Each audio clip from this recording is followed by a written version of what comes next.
There was some big news here for the Kansas City Chiefs. DeMarco Murray leaves the University of Oklahoma to become the running backs coach for the Kansas City Chiefs, and he has been actually pursued by multiple people. He's been pursued by multiple college or universities and different pro teams. But this, I mean, when Andy Reid comes calling, you can't really set yourself up in a better situation to where it's a stable franchise. Plus, they're getting EB back, Yep, so gets to there's learn a from lot of him. growth potential there. I think that's the whole reason why he went is like, okay, I get to learn from under Andy Reid and Eric B. So Eric B might be the best running backs coach in NFL. I mean, and then he's going to be the play caller. So I mean, I think everything I read, it was like the perfect timing for him because he's had job Mhm. offers year in and year out. But I mean, Now, how do you feel about? Do you think that? I mean, because the numbers kind of don't lie here. When you look at when you had EB and when you didn't, numbers have went down since he's left. Do you think there's something to that? I think there is a lot to it. I don't think Matt Nagy is that good of a offensive coordinator.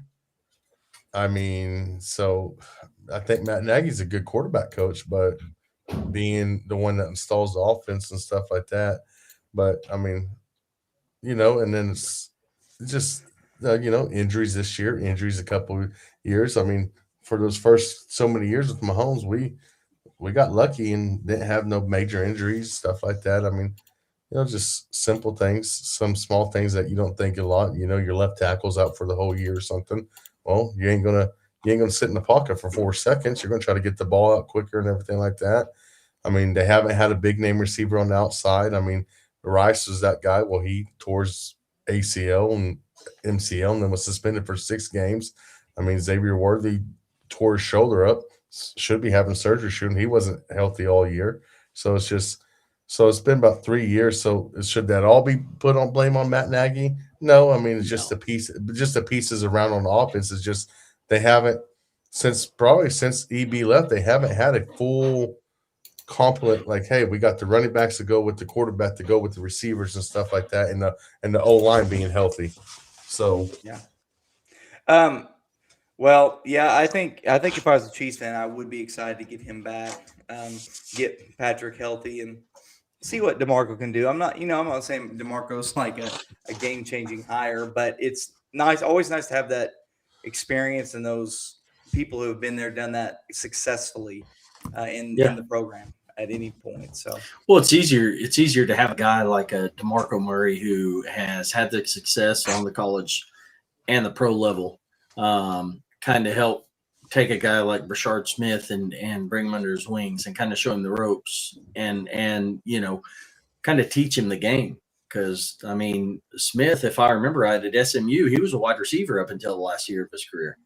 So he's still really learning the actual running back position, not only just as a whole, but in the NFC world. So when you got a guy like DeMarco Murray who's had the success to come in and step in and work under an Andy Reid and under Eric Bieniemy, and kind of take these young guys and say, hey, let's do this. I think if you do it this way or that way, whatever the case may be, they're going to listen yeah. because he has had the success on the NFL level. So, I mean, I think that's huge in that aspect. Now I've had mixed feelings about DeMarco at OU, not as a player, as a coach, because he's obviously able to recruit very well. He recruits. I mean, Taylor Tatum was the number one running back. He's recruited numerous guys who have been number one running backs, but it's kind of an odd situation because it seemed like when we get a hot hand in games, Mm-hmm. it was almost as if they didn't stick with that hot hand a lot of the time, and he would just flip flop running backs all the time. There would never be, you would never settle on a guy, and I don't know if I really like that. Of course, you don't know what's going on behind the scenes. That's what I was going to say. Is that really him doing that though?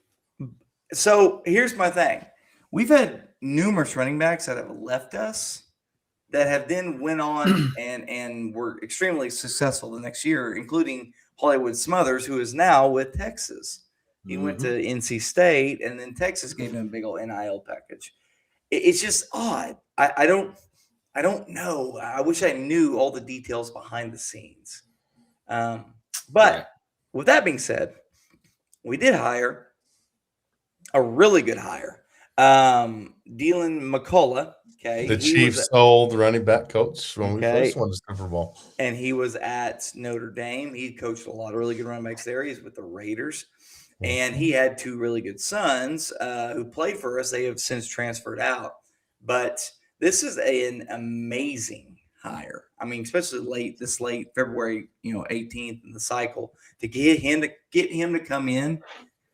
I'm telling you, man, if we sit there and go 5-7 next year and Venables leaves, you can't sit there and say, well, Venables doesn't know how to hire coaches. He can get some coaches in. Well, he can hire people. Yeah. It's just, I hope this success continues because I really do like Venables. I like his attitude.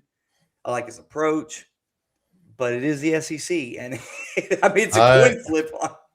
I think we're going to have a big year this year.